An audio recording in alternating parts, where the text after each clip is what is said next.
again, everyone. I am Kim Whitmore, Alana's mom, and so I want to just start our program off by just sharing a little bit about the reason we are all here and how this got started. And so just want to share a little bit of Alana's story. So this beautiful girl in the photo here is our youngest daughter, Alana Rose.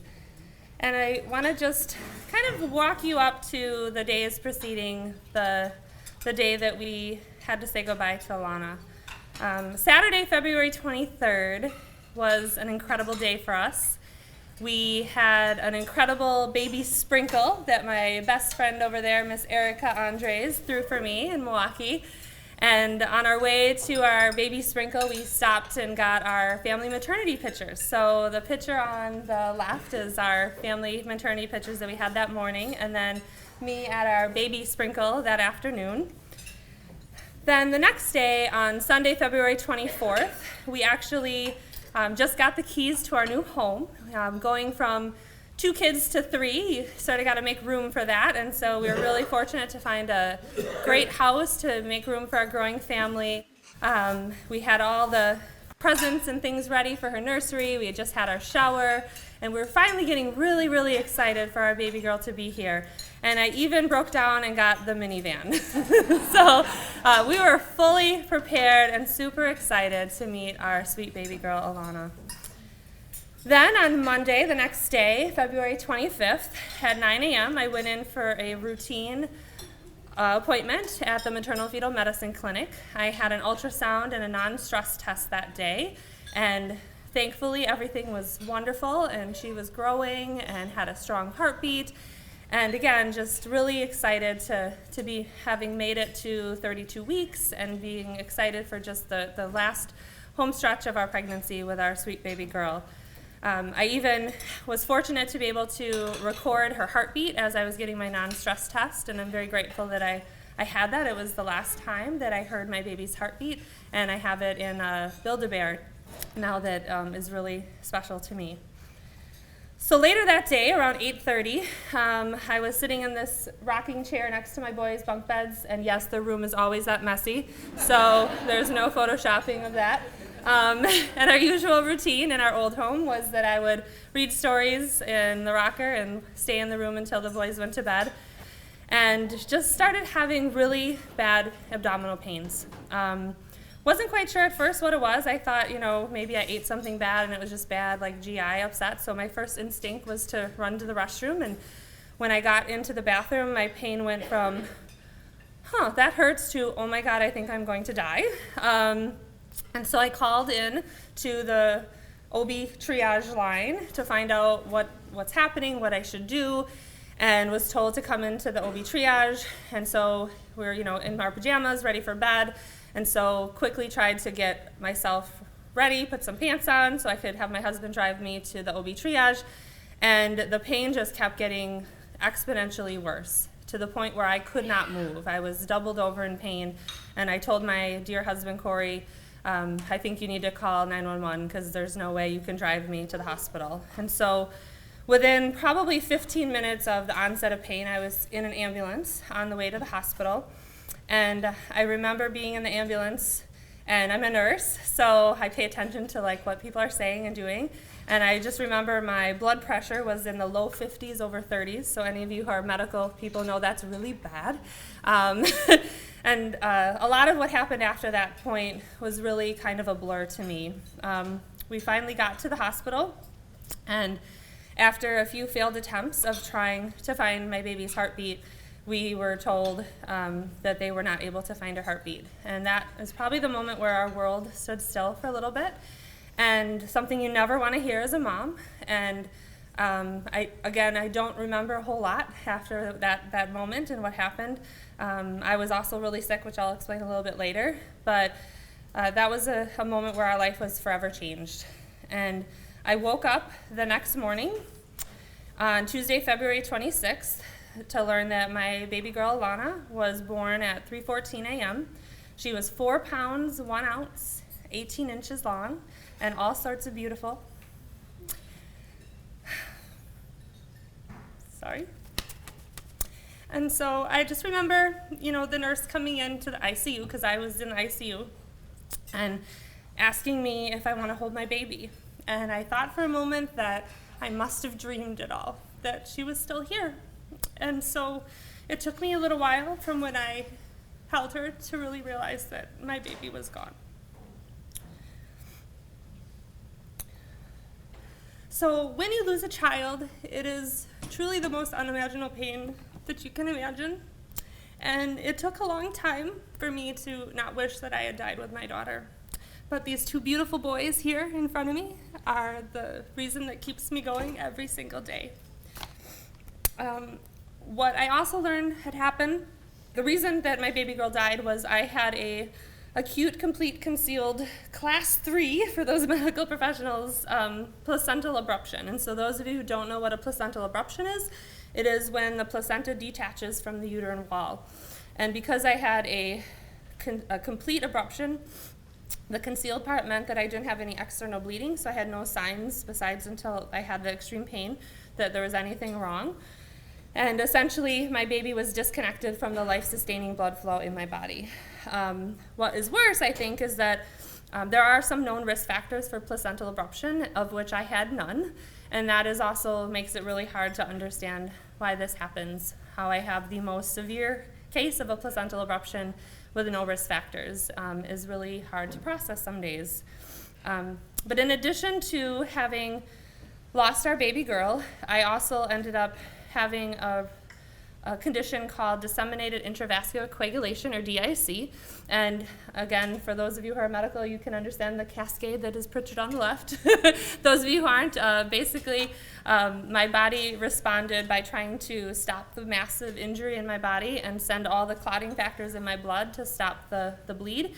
And in doing so, depleted the rest of my body from those important clotting factors. And so I had both hypercoagulation, lots of clotting happening, as well as bleeding out inside. And so I ended up, in the end, losing close to 5 liters of blood, which is a near total blood loss, and had 15 units of blood product to help sustain me. And so I am forever grateful to the amazing staff that worked in the ER and the OR that night that I am here today, because I came very close to not being here with you to celebrate Alana's birthday. So again, when you lose a child, it is a very strange feeling to be in the hospital, to be in a postpartum unit without a baby. But again, very fortunate to have some phenomenal nursing staff who helped keep me going in those early days. I wrote in Alana's obituary that I'm grateful for the doctors who saved my life and the nurses who saved my soul. And they also saved my life too, because the nurses are amazing and they do lots of really important medical things, so I have to say that. But truly the care that I received from the nursing staff was outstanding, and I'm very grateful and will forever be for the amazing nursing staff, so thank you. But leaving the hospital without my baby in my arms was really tough. It was also really hard to go home because, again, we had just moved in to our new home. My poor husband orchestrated a move while I was in the hospital from our old home to our new, and so I literally came home to a new home that I didn't recognize, and it took a while to really realize that this was my new life. During that time, we had a lot of amazing support from friends and family who helped us move and adjust, and family and friends who came to just be there to support us and our family. And again, we're just super grateful that we had that, because without that, we would not be here today. And so I want to just share a little bit about grief and loss, and just to let everyone know that I think those of you who've experienced a loss of this magnitude understand this very well. Those of you who haven't, I'm thankful that you haven't had this experience, but just to help you understand that you have this sort of expectation of these stages of grief that should be nice and pretty and help you transform from being really sad and miserable to eventually this utopic, I'm better and normal again. And that's not how it works. My experience and most of the families I've met now that I'm in this club is really more so on the right, that it is a constant whirlwind, a crazy journey of ups and downs and highs and lows, and a very unpredictable course that it takes in your life. It impacts the whole family. So this is a picture of our family with Alana in the hospital. And you can see even from this picture, I think the facial expressions describe a lot of how people process differently in our family. Christian with his great big smile in that picture. So happy to see a camera. But it's important to recognize that when a baby dies, that children also grieve, and they grieve very differently based on their developmental stages. And so we've been very fortunate to all the people and resources we've been able to access to support our children.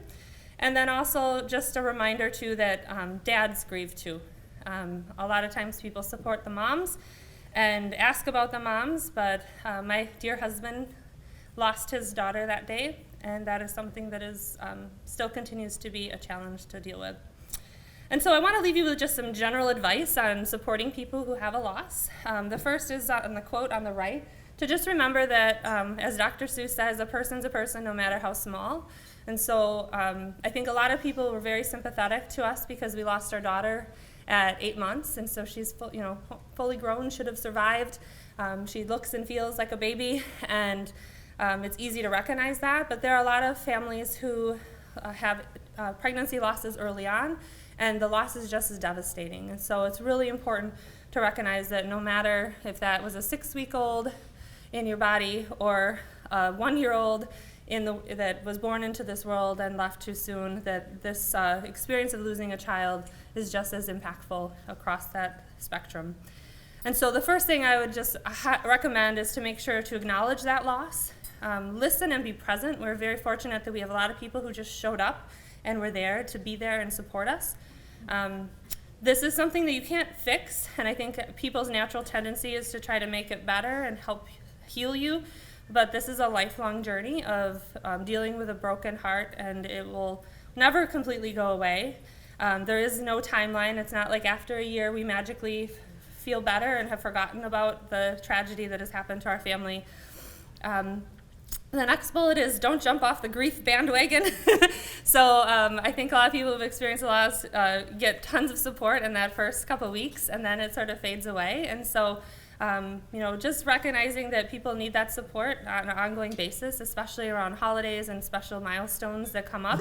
So even a simple message of, hey, thinking of you today, is really important and goes a long way. And then, again, a lot of people who haven't had this experience say things that are really, really well-intended, and that they say these with love, but they're really not helpful and sometimes are very hurtful. So trying to avoid some of the common platitudes that we often say when someone dies, they don't really apply when you lose a baby. It's very different than when you have a 90-year-old who dies, who's in a more natural life process. And so, it's really hard to kind of read like the bereavement cards and sympathy cards because they just don't quite apply when you lose a baby. And then the last bullet here is to give help and support. Don't offer it. The best help that we got was people who just showed up and did stuff for us, people who just showed up and helped us move, friends who flew in from Atlanta, multiple friends who flew in from Atlanta to be there and just help with the dishes and groceries and whatever we needed to be there to wrap their support around us. If you reach out like most people do and say, let me know what you need, people who have this kind of loss take all the energy they need just to breathe. And so they are not going to respond to your texts. They're not going to know what they need. They just need you to be there. And so the last thing I'll say about that is that when you lose a baby, there's also a lot of secondary losses. It's not just the death of that child, but it really changes who you are and your whole perspective on the world. You often lose a sense of innocence and what's good and right in the world. Your personal identity, in my case and many women's, their health is changed by those experiences. It can impact income and jobs that people have, their faith and spirituality. It can both strengthen and totally change relationships that they have, and can also cause people to really lose hope. And so it's really important to remember that there's a lot of other things that occur after you lose a baby that need support as well. And so it's really about trying to continuously pick up these broken pieces that you have as you feel as your life has been shattered. And so as a family, we have really committed to sort of the mantra of if our life has fallen apart, we're going to choose how to put our pieces back together and do it in a really strategic way to be stronger and helpful and support each other and others. And so that's really why we're here, why we founded the Alana Rose Foundation, is to help, one, raise awareness of this topic that is often not talked about, There's a lot of stigma, and it's not a very fun thing to talk about, but it happens. It happens very often, a lot more often than people would realize. And so we want to help people understand that and help provide hope, healing, and support to families who've had that experience.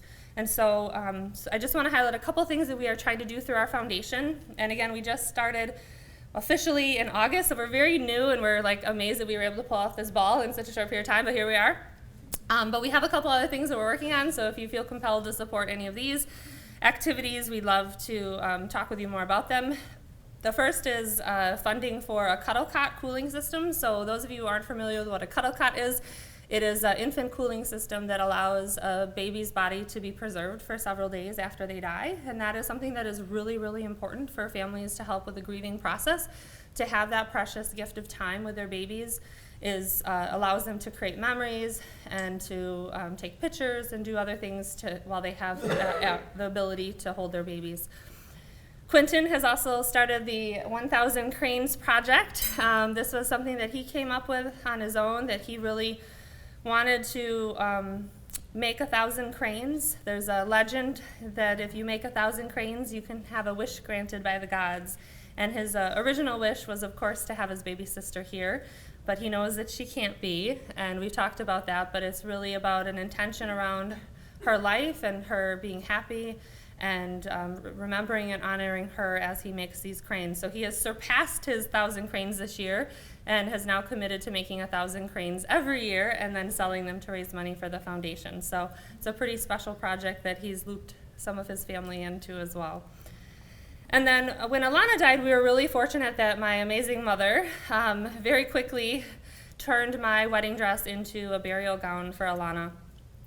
She worked like day and night for, I think, 48 hours to make this happen, but made just the most incredible dress for our baby girl to be buried in.